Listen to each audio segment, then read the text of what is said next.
मेरे प्रिय भगवत भक्तों, मेरे इस सतरंगी यूट्यूब चैनल पे आपका आत्मीय स्वागत है। मित्रों, मैं आप भगवत भक्तों को, प्रेमीजनों को समसामयिकी जो चित्रण आते हैं उनके बारे में मेरी अल्प बुद्धि के अनुसार आप लोगों के समक्ष कुछ न कुछ उसके बारे में बताता हूँ। मित्रों, अभी 20 अप्रैल को अक्षय तृतीया होने वाला है। जैसे कि नाम से स्पष्ट है, अक्षय मतलब जो कभी क्षय नहीं होने वाला। तो नाम से ही आपको समझ में आ जा रहा है कि अक्षय तृतीया का जो दिन है वो अक्षय दिन है। मित्रों, उस दिन आप कुछ भी काम यदि कराते हैं या करते हैं, वह अक्षय फल को देने वाला है। मित्रों, हम सनातनियों को, हम हिंदुओं को अक्षय तृतीया के दिन नए मटके में, लाल रंग का जो मटका होता है ना, कुम्हार के घर से लेते हैं मिट्टी का मटका, नए मिट्टी के लाल रंग के मटके में ऊपर 3 बार मौली धागा बांध करके स्वास्तिक का चिन्ह उसमें सिंदूर से बना करके शुद्ध उसमें जल भर करके हमें किसी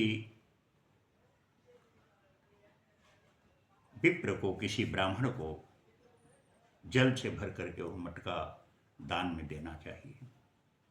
मित्रों, यदि ऐसा संभव न हो तो किसी मंदिर में भी आप जा करके वो जल से भरा मटका वहाँ दान में दे सकते हैं। ऐसा करने से कुछ लोगों का ऐसा भी मान्यता है कि उस मटके के जल को दूब घास के ऊपर अगर डालें तो हमारे पितर को भी प्राप्त होता है। मित्रों, अक्षय तृतीया के दिन हम जो भी समर्पित करते हैं वो हमारे पितरों को प्राप्त होता है।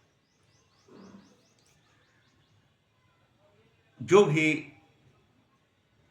दान पुण्य हम उस दिन समर्पित करते हैं, जो देते हैं, वे अक्षय होता है। मित्रों,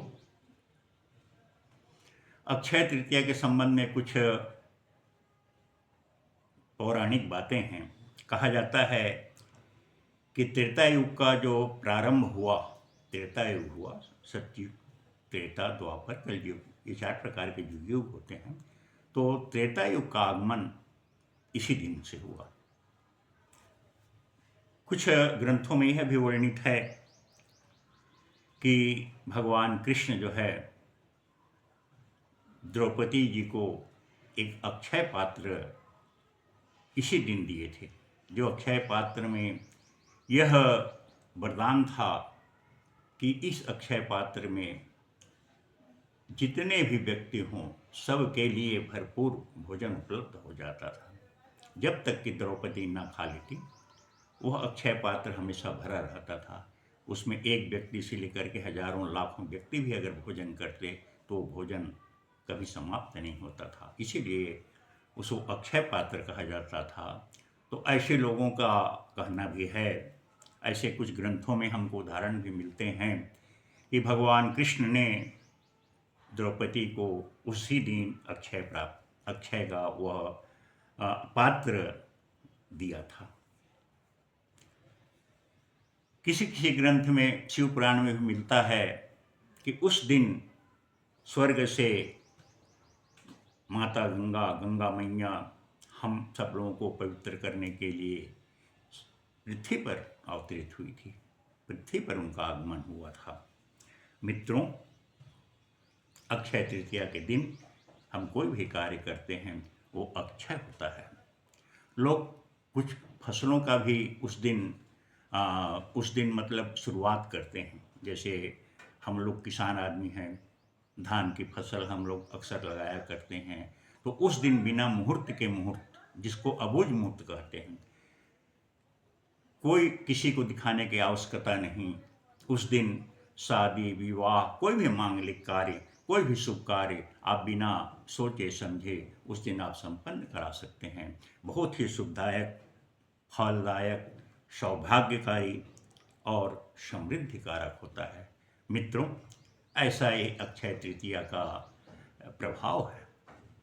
बोलिए भगवान परशुराम की जय। हमारे दादा परशुराम जी का भी अक्षय तृतीया के दिन भगवान विष्णु के 6वें अवतार के रूप में प्रकट हुए थे। बोलिए परशुराम भगवान की जय।